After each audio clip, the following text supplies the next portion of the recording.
आप लोग mobile phone के मरीज़ हो चुके होंगे मेरे ख्याल से। मैं भी आधा मरीज़ हूँ, आप भी होंगे ही। आप तो नई जनरेशन के लोग हैं, ज़्यादा मरीज़ होंगे।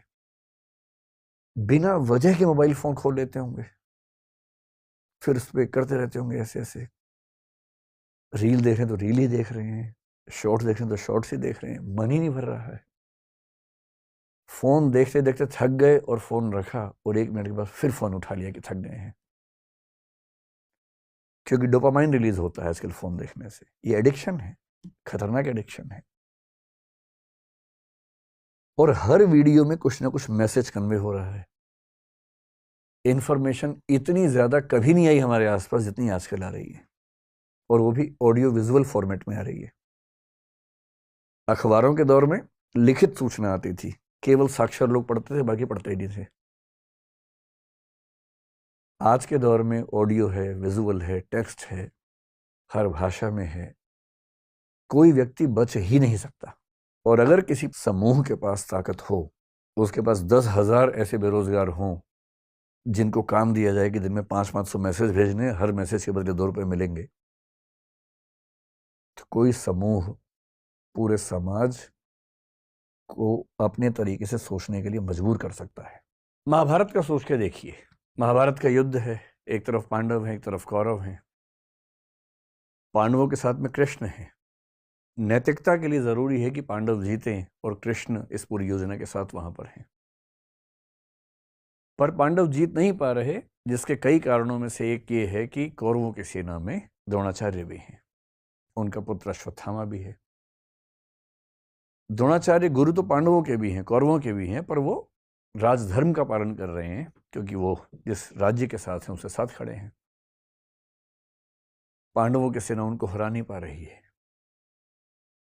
और अंत में कृष्ण को समझ में आता है कि पांडवों को जितवाने के लिए कुछ कूटनीति का सहारा लेना होगा।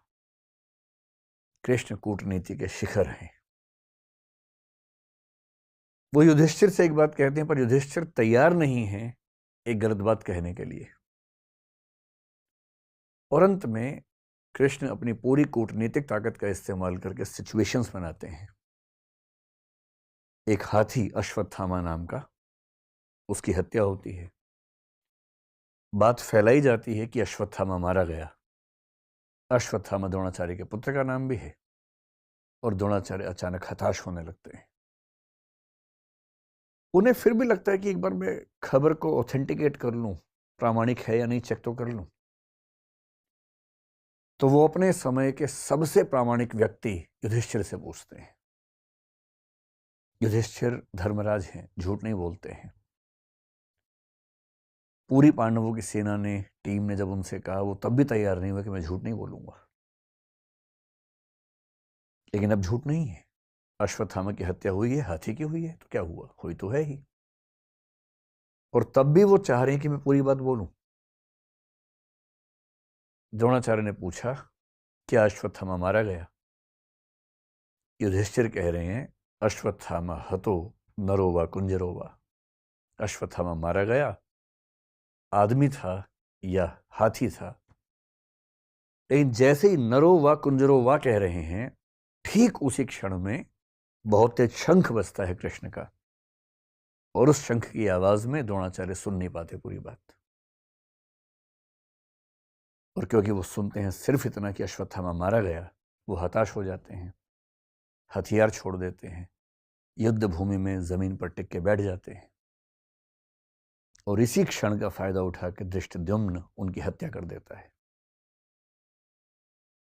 मैं सोचता हूं कई बार कि द्रोणाचार्य इतने योग्य व्यक्ति थे, यदि मिस इंफॉर्मेशन से या मैनिपुलेटिव इंफॉर्मेशन से उनको भी एक गलत तथ्य के प्रति आश्वस्त किया जा सकता था, तो आज के दौर में जब हर तरफ सोशल मीडिया के हमले हैं, कैसे कोई व्यक्ति सही फैसले करे? अगर द्रोणाचार्य उस आवाज को सुन पाते, नरो वा कुंजरो वा, तो शायद उनका फैसला बदल गया होता, शायद युद्ध की कहानियां अलग होती। पर किस तरह से सूचनाएं पहुंचे, कौन सी सूचनाएं ठीक से न पहुंचने दी जाएं, कैसे कंटेक्स्ट से बात को हटा दिया जाए, अगर सूचना देने वाले इसमें माहिर हों, तो समाज क्या करे, आम आदमी क्या करे, द्रोणाचार्य जैसा महान चिंतक क्या करे। और इसलिए कुछ बातें जो मुझे लगता है कि होनी चाहिए इस मसले पर, मैं तो अपना जीवन लगभग 2/3 जी चुका हूं, बाकी तो पता, भरोसा तो कल का भी नहीं है, लेकिन हाँ, अगर मैं भारत की सामान्य आयु के हिसाब से देखूं तो 2/3 जी चुका हूं। आप 1/3 वाले हैं, तो आपके जीवन में बड़े फैसले बाकी हैं। अधिकांश की शादी भी शादी नहीं हुई, आप लोगों के ना चेहरे ही बता रहे हैं, आपके चमक रहे हैं ना अभी। तो आपको बड़े फैसले करने हैं, और फैसला करना हर दौर में मुश्किल था, आज के दौर में सबसे मुश्किल है। तो कुछ सावधानियां कि जब आप फैसला करें जिंदगी में तो किन सावधानियों को बरतें ताकि गलतियां कम से कम हो। गलतियां उसके बाद भी होंगी, कौन है जो गलती नहीं करता है फैसले में? सब करते हैं, आप भी करेंगे, और गलतियां कम हो, सही फैसले ज्यादा हों। मेरे एक फेवरेट दार्शनिक हैं Jean Paul Sartre, French philosopher हैं। उनके दर्शन का सार अस्तित्ववाद कहते हैं, एग्जिस्टेंशियलिज्म कहते हैं। उसका सार ये है कि अपनी जिंदगी की कहानी हम लोग खुद लिखते हैं, और किस चीज से लिखते हैं? अपने फैसलों से लिखते हैं, निर्णयों से लिखते हैं। आपने किसी परिस्थिति में क्या फैसला लिया, इससे आपके जीवन की आगे की कहानी लिखी जाएगी। इसलिए मुझे लगता है कि टॉपिक थोड़ा सा महत्वपूर्ण है, तो इसका नाम रख लेते हैं निर्णय। सही निर्णय लेने में क्या क्या सावधानियां होनी चाहिए, बेसिक सी बात इतनी सी है। जब आपके मन में कोई सवाल है तो सवाल पूछिएगा, पहले मैं अपनी बात रखता हूं, फिर आप सवाल पूछिएगा। जब भी कोई निर्णय लेने की प्रक्रिया में आप उतरते हैं, सबसे पहला स्टेप क्या है? सबसे पहला स्टेप है, ये देखिए कि निर्णय की प्रक्रिया में उतरने से पहले आप निष्पक्ष और तटस्थ हैं या नहीं हैं। एक शब्द होता है तटस्थ, जिसको अंग्रेजी में बोलते हैं न्यूट्रल। तटस्थता को न्यूट्रलिटी बोलते हैं। इससे मिलता जुलता एक प्रसंग है निष्पक्ष, या निष्पक्षता कह लीजिए। इसको बोलते हैं इम्पार्शियल होना, या इम्पार्शियलिटी एज ए क्वालिटी। ये मैं कह रहा हूं कि निर्णय की प्रक्रिया में उतरने से पहले, बाद में तो जो होगा देखेंगे। जैसे हमारा समाज इस समय बहुत सारे सामाजिक राजनीतिक मुद्दों से घिरा हुआ है। जैसे एक मुद्दा कुछ दिन पहले आया, जो हिजाब का मुद्दा जिसको हम कहते हैं। कर्नाटक से एक डिबेट उठी हिजाब की। फिर एक मुद्दा आजकल चल रहा है यूनिफॉर्म सिविल कोड का, जो कि हो सकता है कि जल्दी ही किसी रूप में हमारे सामने आए। फिर पॉपुलेशन बिल के बारे में बात चलती है आजकल। उत्तर प्रदेश में आया भी था, और अभी कुछ और राज्यों में आने की बात है, शायद सेंटर में भी आए। एक मुद्दा पिछले कुछ दिनों से कन्वर्जन का आप सुन रहे होंगे, धर्मांतरण का। लव जिहाद का मुद्दा सुन रहे होंगे। सारे मुद्दे हमारे सामने आते रहते हैं। हम इन सब पे बात करेंगे समय के साथ, धीरे धीरे इन सब पे बात करेंगे। पर किसी टॉपिक पर बात करने से पहले देखना जरूरी है कि हम पहले से फैसला ले तो नहीं चुके हैं। और सबसे बड़ी दिक्कत हमारे समाज की है कि फैसले पहले हो चुके हैं, विचार बाद में होता है। सही प्रोसेस तो ये है कि पहले विचार हो, फिर फैसला हो, पर फैसला पहले होता है। मेरे बहुत सारे दोस्त हैं, हिंदू हैं, मुसलमान हैं, सिख हैं, हर धर्म के लोग। मतलब वैसे तो मैं बहुत ही अकेले टाइप का आदमी हूँ, दोस्त ज़्यादा है ही नहीं, पर जो हैं उनमें मतलब डाइवर्सिटी ठीक ठाक है।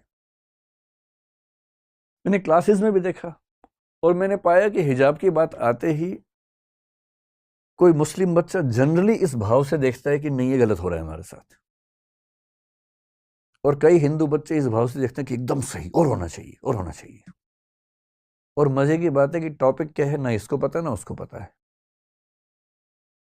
कर्नाटक हाई कोर्ट का जजमेंट क्या है 128 पेज का, ना इसने पढ़ा ना उसने पढ़ा।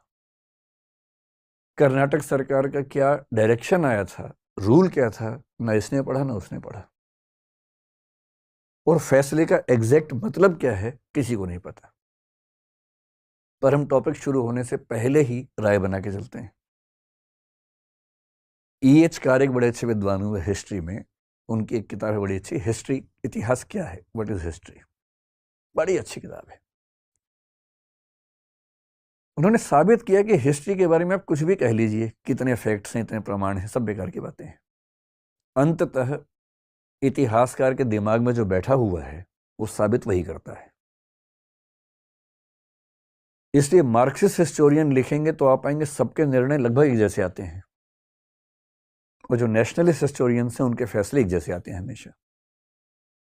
किसी हिस्टोरिकल फिगर को लेकर सोच लीजिए, अकबर की बात कर लीजिए, औरंगजेब की बात कर लीजिए, एक धारा के फैसले हमेशा एक से आएंगे, दूसरी धारा के फैसले हमेशा एक से आएंगे। ऐसी माइंडसेट से अगर हम चलेंगे, और हमारी यूनिवर्सिटीज में भी तो यही होता है। बहुत रोचक बात है, यूनिवर्सिटीज में टीचर्स बटे हुए हैं कि ये मार्क्सवादी है, ये भाजपाई है। और मैं सोचता हूं कि जो आदमी देश को पढ़ाने की जिम्मेदारी संभालता है यूनिवर्सिटी में, वो एक विचारधारा से बंध कर चीजों को देखने का आदी कैसे हो सकता है? उसके अंदर इतना वैचारिक साहस क्यों नहीं है कि किसी मुद्दे पर मेरी विचारधारा से बेहतर राय किसी और विचारधारा की भी हो सकती है? ये साहस क्यों नहीं है? और इसलिए जो बात यूनिवर्सिटीज तक में मिस होती है तो समाज में तो कहां से आएगी? विश्वविद्यालय का तो काम है समाज को सही दिशा देना, वही नहीं है तो समाज में कहां से आएगी? पहले कोशिश कीजिए न्यूट्रल होने की, तटस्थ होने की, कि मुद्दे को समझने से पहले ना मैं इस तरफ हूं ना मैं उस तरफ हूं। हिजाब की बात है, मुझे नहीं पता, मैं पहले स्टडी करूंगा पूरा, स्टडी करने के बाद मामला ठीक लगेगा तो मैं कहूंगा हाँ ये ठीक है, गलत होगा तो बोलूंगा गलत है। पहले क्यों फैसला करूं? ये तो बहुत बेसिक सी बात है। न्यूट्रलिटी ही जब रियल सिचुएशंस में आती है उसको बोलते हैं निष्पक्षता, impartiality in the specific situations. और ध्यान रखना है, निष्पक्ष नहीं रह पाने के भी दो तरीके होते हैं। निष्पक्ष का मतलब है कि भाई मैं एक्स और वाई के झगड़े में ना एक्स की तरफ हूं ना वाई की तरफ हूं। जैसे मान लीजिए दो बच्चों में झगड़ा हो जाए और उनमें से दोनों की मम्मियां नीचे आ जाएं। जनरल परसेप्शन ये है कि मम्मी बच्चों के झगड़े में अपने बच्चे का पक्ष लेगी। ये ऐसा नहीं कि सोशल कंस्ट्रक्ट की बात हो रही है, बायोलॉजिकल लेवल पे बात चल रही है, क्योंकि मदर्स का लव आमतौर पे अनकंडीशनल माना जाता है। और ये बात मैं जो कह रहा हूं मैं अफवाहों के बेस में नहीं कह रहा हूं, एरिक फ्रॉम बहुत बड़े मनोवैज्ञानिक हैं, उनकी किताब है द आर्ट ऑफ लविंग, उसके बेस पे कह रहा हूं। मदर्स का लव आमतौर पर अनकंडीशनल होता है कि मेरा बच्चा परेशान है तो फिर मैं अपने बच्चे के साथ हूं, मुझे विचारधाराओं से, राष्ट्र, समाज, राजनीति, इन सबसे मतलब नहीं, मुझे बच्चे से मतलब है। इसे यदि कोई मदर बहुत ऑब्जेक्टिव है अपने बच्चे के मामले में तो बहुत बड़ी बात है। जनरली इस बात की संभावना ज्यादा है कि वो थोड़ा सा उसके पक्ष में खड़ी होगी। पिता लोग जिस प्रोसेस से आगे बढ़ते हैं उसमें इस बात का खतरा ज्यादा होता है या संभावना ज्यादा होती है कि वो ऐसे मामलों में बहुत ज्यादा अपने बच्चे के पक्ष में झुके हुए ना दिखें। कभी कभी नहीं भी होंगे, लेकिन उसमें भी खतरा है। कभी कभी हम खुद को इम्पार्शियल दिखाने के लिए दूसरे पक्ष के पक्ष में झुक जाते हैं। आपने कई पिताओं को देखा होगा कि दो बच्चों में झगड़ा हुआ, उनमें से एक उनका है, जाति अपने वाले को मारना शुरू करते हैं सीधा कि तू नहीं बदमाशी की होगी, आदत दिखाने के लिए देखो मैं कितना निष्पक्ष हूं। ये निष्पक्षता नहीं है। निष्पक्ष होने का मतलब ये नहीं है कि अपने पक्ष के विरुद्ध खड़े ही हो जाना है हमेशा, और निष्पक्ष होने का मतलब ये भी नहीं है कि दूसरे पक्ष के विरोध में खड़े हो जाना है। जाके सुनना है, दोनों बच्चों की बात सुननी है कि हाँ बेटे तुम बताओ क्या पर्सपेक्टिव है, तुम बताओ क्या पर्सपेक्टिव है, उसके बाद जो सही फैसला वो करना है। क्यों मैं दूसरे बच्चे के सामने साबित करने के लिए कि मैं निष्पक्ष हूं अपने बच्चे को पीटना शुरू कर दूंगा? इसलिए जब भी किसी मुद्दे पर बहस करनी हो ना, आपके सामने फैसले आएंगे कि शादी इससे करूं कि इससे करूं। पहले से नहीं बना लेना दिमाग में, पहले सब बातों को जान लेना है। निष्पक्ष रहिए, तटस्थ रहिए, सब पक्षों को जानिए, फिर फैसला कर लीजिए। उससे ही पूछिए कि उसकी चॉइस भी है कि नहीं है। ऐसा थोड़ा सिर्फ आपकी चॉइस का मामला है, उसकी भी तो होनी चाहिए। तो ये पहला स्टेप है कि आप जब किसी प्रोसेस में उतरें तो पहले कोशिश कीजिए कि राय पहले से ना बनी हो।